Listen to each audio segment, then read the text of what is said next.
بسم اللہ الرحمن الرحیم۔ السلام علیکم ناظرین، امید کرتا ہوں آپ سب لوگ خیریت و عافیت سے ہوں گے۔ دنیا میں 4 قسم کے لوگ ہوتے ہیں۔ دنیا میں 4 قسم کے آدمی ہوتے ہیں۔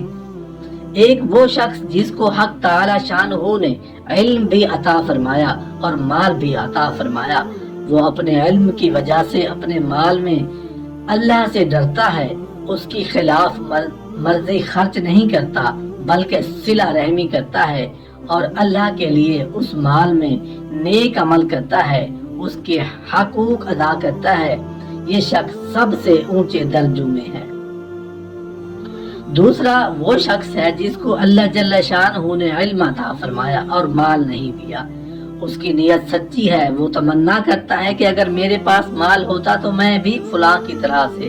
نیک کاموں میں خرچ کرتا، تو حق تعالی شانہ اس کی نیت کی وجہ سے اس کو بھی وہی ثواب دیتے ہیں جو پہلے کا ہے، اور یہ دونوں ثواب میں برابر ہوتے ہیں۔ تیسرے وہ شخص جس کو اللہ جل شانہ نے مال عطا کیا مگر علم نہیں دیا، وہ اپنے مال میں گڑبڑ کرتا ہے، بے محل لہو و لعب اور شہوتوں میں خرچ کرتا ہے، نہ اس مال سے اللہ کا خوف کرتا ہے، نہ صلہ رحمی کرتا ہے، نہ حق کے موافق خرچ کرتا ہے، یہ شخص قیامت میں خبیث ترین درجہ میں ہوگا۔